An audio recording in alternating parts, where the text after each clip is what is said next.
Schezwan.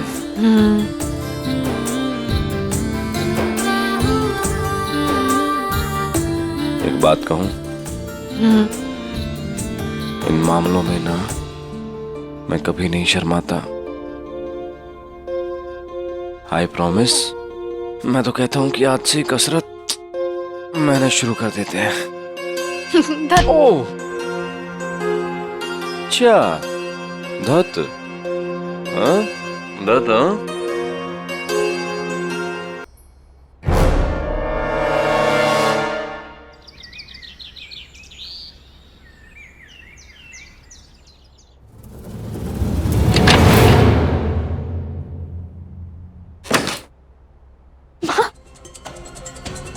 बाबा की बात को सीरियस ले लिया नील भैजी और चाहत ने। अभी अभी कुटिया देखकर आ रही है उनकी। चाहत ने तो मस्त सजावट की है। शुभ काम करने का माहौल बनाए रखा है दोनों ने। चुप कर बेशरम, कुछ भी बोलती है। वहां पर वो दोनों अपने होने वाले बच्चे के सपने बुन रहे होंगे और यहाँ पर बुढ़ा होने वाले बच्चे का नाम देखेगा, आदिल और जैनब दयानी।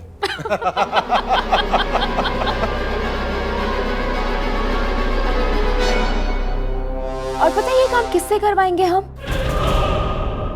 जो आपकी पत्नी बनने के सपने देख रही है।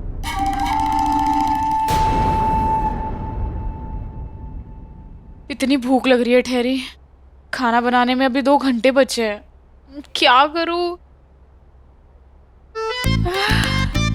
हाँ, फल खा लेती हूँ।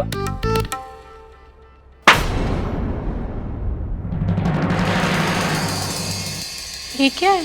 ये तुम्हारी बड़ी बहन देकर गई है। नील भैजी के साथ होने वाले बच्चे के सपने देख रही है ना। थाली पर बच्चों के नाम लिखकर भेजे। बोल रही थी कि घर पे थाली पीट के बच्चों के नाम ऐलान करने हैं। मैंने तो कह दिया कि किसी को कोई फर्क नहीं पड़ता उसके होने वाले बच्चे से, और ना ही उसकी खुशी में किसी को शामिल होना।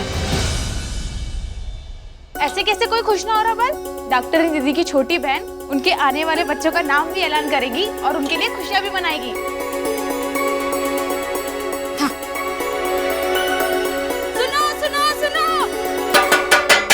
घर वालों सुनो।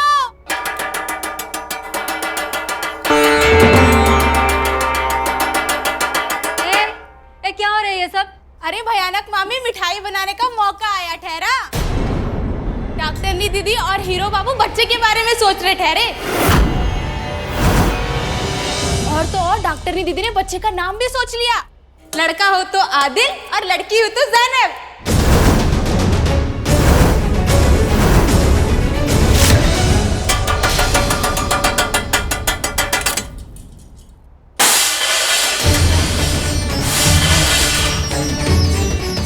खुशी की बात है ये। सारी परिवार के रक्त में मिलावट होने जा रही है। खुशी की बात है ये।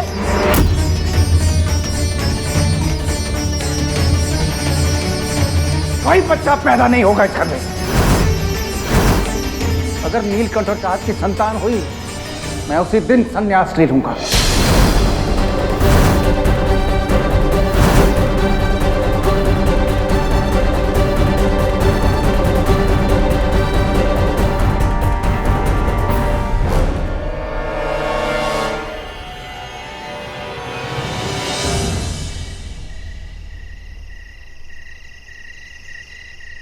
व्यास जी इतना क्यों नाराज हो गए? ऐसा क्या कर दिया मैंने?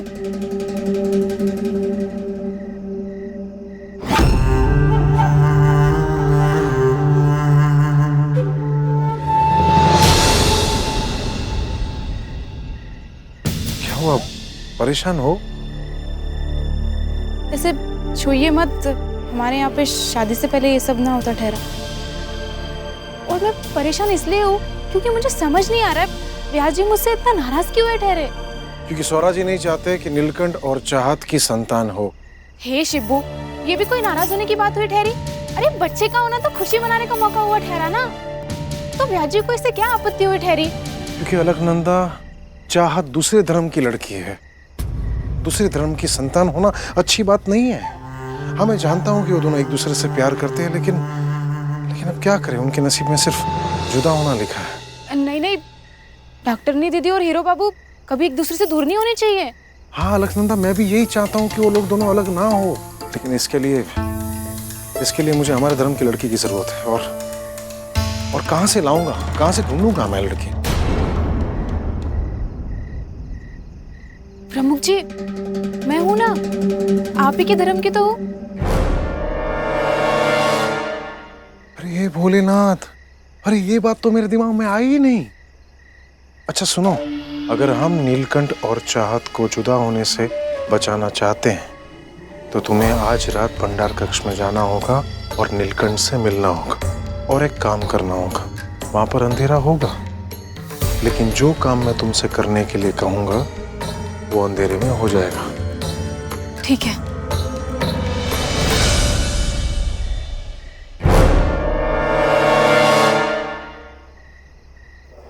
बेवकूफ गवार लड़की भंडार कक्ष में जाएगी रात को, वो भी अंधेरे में। अब जो भी करना है वो मैं करूंगा और इल्जाम जाएगा नीलकंठ पर। यहाँ पर मैं आजाद हो जाऊंगा और वहां पर नीलकंठ और चाहत हमेशा के लिए जुदा हो जाएंगे।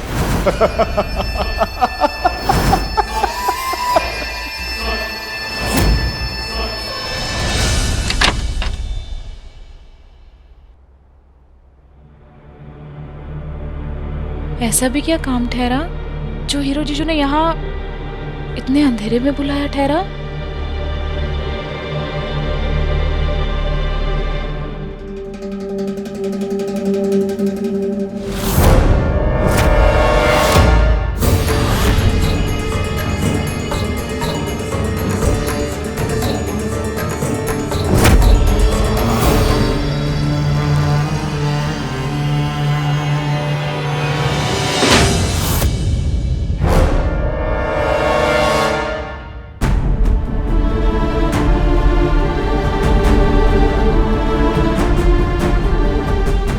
जीजू बताइए क्या काम था?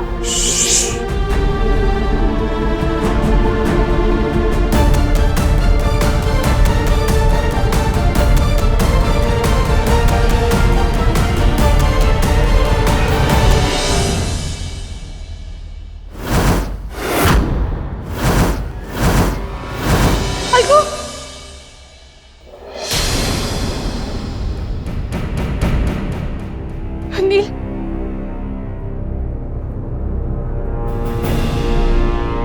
नील, नील! या अल्लाह, आधी रात को नील कहाँ जा सकते हैं?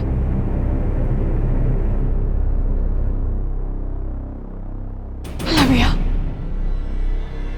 मुझे इतनी बेचैनी क्यों हो रही है? कहीं अलगू किसी खतरे में तो नहीं है?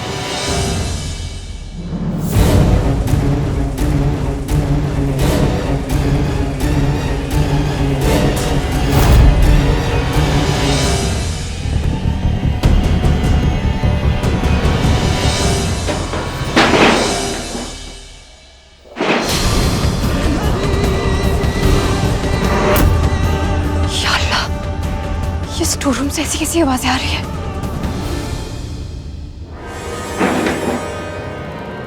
मैं उठा लूंगी जीजू, आप रहने दीजिए।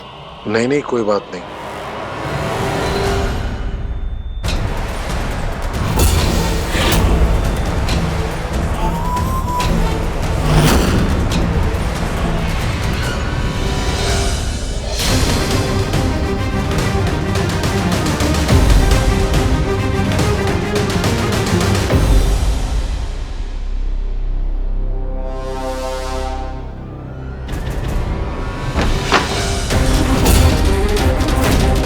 दरवाजे पे कोई है? कोई है अंदर? ये तो डॉक्टरनी दीदी है।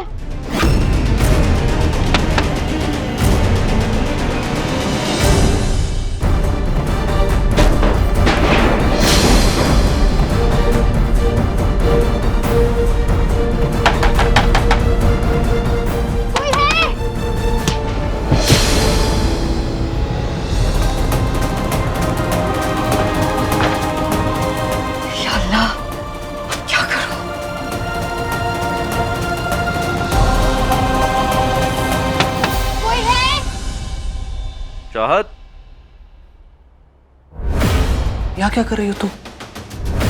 नील, स्टोर रूम से कुछ आवाजें आ रही हैं। अरे वो करमचंद की नानी, यहाँ चूहों के अलावा कौन मतलब शोर कर सकता है? कुछ नहीं अंदर, चलो तुम। लेकिन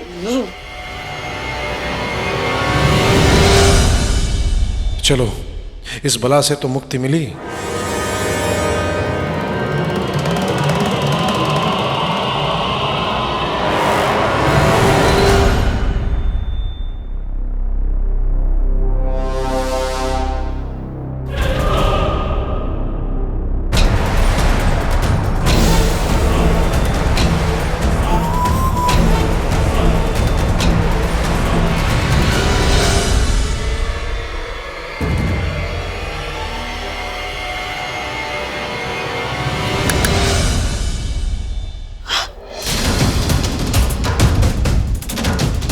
मुझे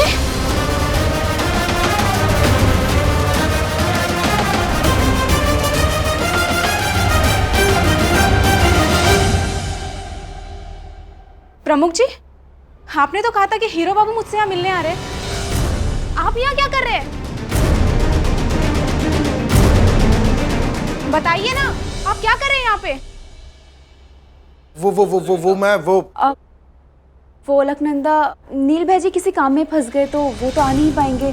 तो यही बताने के लिए प्रमुख जी यहाँ आए थे। अब हाँ, अरे शिब्बू, प्रमुख जी, अच्छा हो गया आपने बता दिया, वरना तो मैं सारी रात यही इंतजार करती रहती।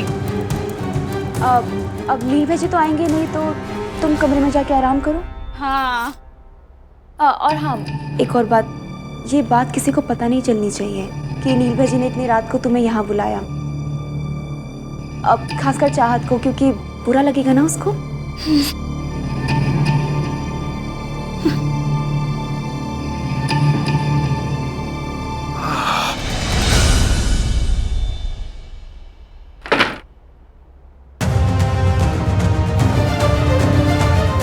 क्या हुआ प्रमुख जी? चौंक गए मुझे देख के? बोलिए। ये गांव की भोली भाली लड़कियों को जो आप अब झांसे में लेने की कोशिश कर रहे हैं ना, सब जानती हूँ मैं। देखो अलकनंदा, अगर तुम चाहते हो कि डॉक्टर दीदी और उसका पति दोनों अलग ना हो, तो तुम बस वहां पर चली जाना। बाकी नीलकंठ है ना, वो संभाल लेगा। भंडार कक्ष। अब इंतजार कैसे होगा अलकनंदा?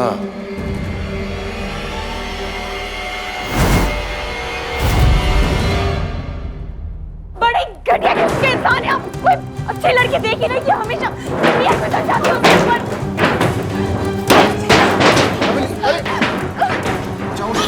शांत हो जाओ नवेली, चुप हो जा। आधे दिमाग वाली, दिखाई नहीं दे रहा? नीलकंठ को फंसाने की कोशिश कर रहा हूं मैं। इतनी भी बेवकूफ नहीं हूं मैं प्रमुख जी। मुझे लगता है वक्त आ गया है कि आपकी सच्चाई मैं सबके सामने लेके आऊं।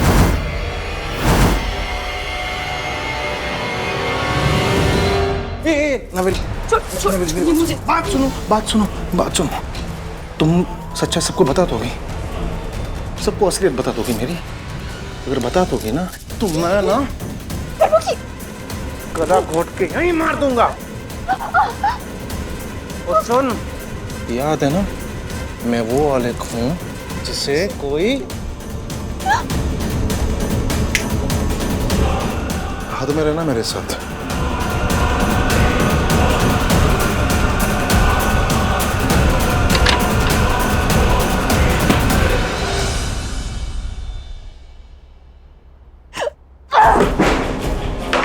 पैरों की जूती समझ के रखा है मुझे। लेकिन याद रखना प्रमुख जी, इसकी कीमत आपको चुकानी पड़ेगी।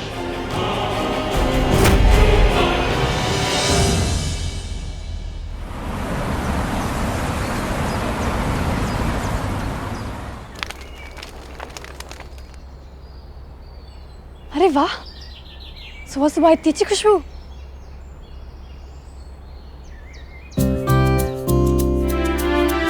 पता है क्या, अब शेफ से शादी की है तो रोमांस भी खाने पीने वाला होगा। वैसे ये सब एक गुड न्यूज के लिए है। Good news. मिस्टर नीलकंठ बहुत ध्यानी, अगर आपकी बायोलॉजी कमजोर होना तो मैं आपको बता देती हूँ कि बच्चे के लिए आपको कम से कम 9 महीने इंतजार करना पड़ेगा। हेलो। हाँ। इतना बुद्धू नहीं है तुम्हारा पति। ये उस खुशी के लिए नहीं है, तुझे नौकरी मिल गई है। आपको पता है दिन की शुरुआत इससे बेटर हो ही नहीं सकती। एक नया बिजनेसमैन है मिस्टर अरमान भट्ट करके। उसने देवप्रयाग में एक नया 5 स्टार होटल खोला एंड गेस व्हाट, किचन में उसको एक शेफ चाहिए था and I am the new chef. अच्छा लिसन, आज हम डिनर करने ना 5 स्टार होटल में ही जाएंगे। लेकिन नींद इतने पैसे कहाँ हैं हमारे पास? ओह हेलो, गरीब नहीं है तुम्हारा पति, पैसे चाहिए ना। ये देखो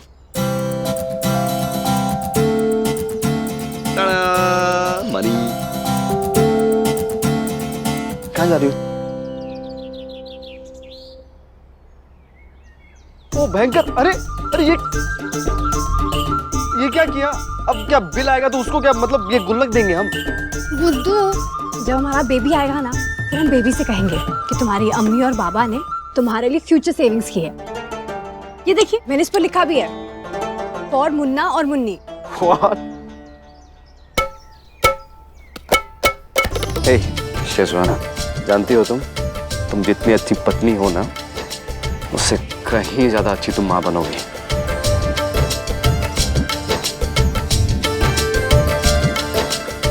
अल्लाह इतना हुनर किसी को ना दे। एक मिनट। हेलो, क्या? हो नो, हाँ डोंट वरी, मैं भी हॉस्पिटल पहुंची हूँ। क्या हुआ? जो फ्लड्स आए हैं ना उसमें बहुत सारे लोग इंजर हो गए, अभी फौरन हॉस्पिटल के लिए निकलना होगा। चाचा मैं तुम्हारे साथ चलूं क्या? अब तक मैं तुम्हारी मदद कर दूं वहां पर। ओके।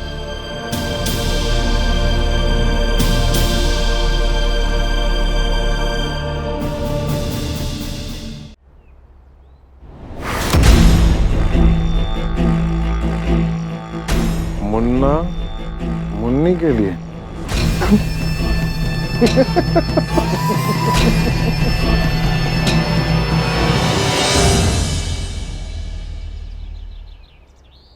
आचार्य जी, ये बाढ़ अगर धारी माँ का प्रकोप नहीं है तो और क्या है? ये तो होना ही था। हाँ, इतने बड़े महंत के घर में इतना घोर पाप जो हो रहा है।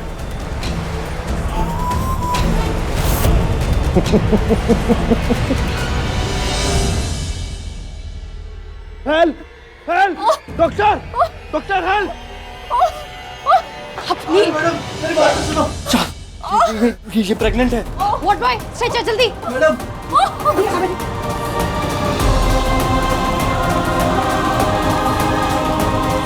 सिस्टर, लेबर रूम तैयार करो जल्दी। जी।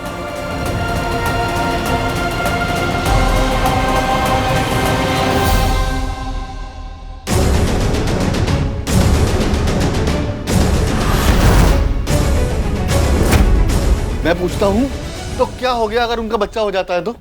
आखिर उनको भी तो हो गया अपना परिवार बढ़ाने का। हाँ, लेकिन मामा जी आप जानते हैं हमारे परिवार को इस बात की कितनी बड़ी कीमत चुकानी पड़ेगी। व्यास जी की पदवी तक जा सकती है। कौन सा पंडित इस बात से सहमत होगा कि महंत का पोता एक मुसलमान औरत का है? हमारा ब्राह्मण वंश एक क्षण में समाप्त हो जाएगा मामा जी। व्यास जी,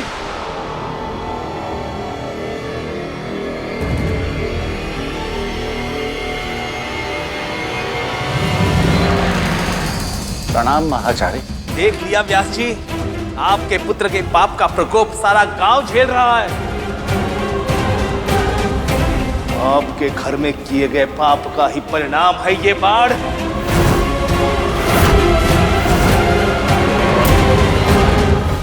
व्यास जी, आप तो धर्म के रक्षा की बात करते थे ना, और यहाँ आपके रक्त में ही पराये धर्म की मिलावट होने जा रही है। यदि महंत जी के परिवार में ही पाप हो रहा हो तो व्यास जी को महंत की पदवी से हटा देना उचित रहेगा।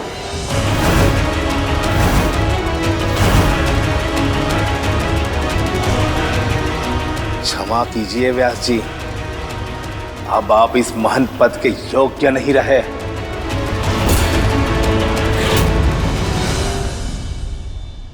आचार्य, अगर ये सत्य है तो मैं अपने बेटे और बहू का पूर्ण बहिष्कार कर दूंगा।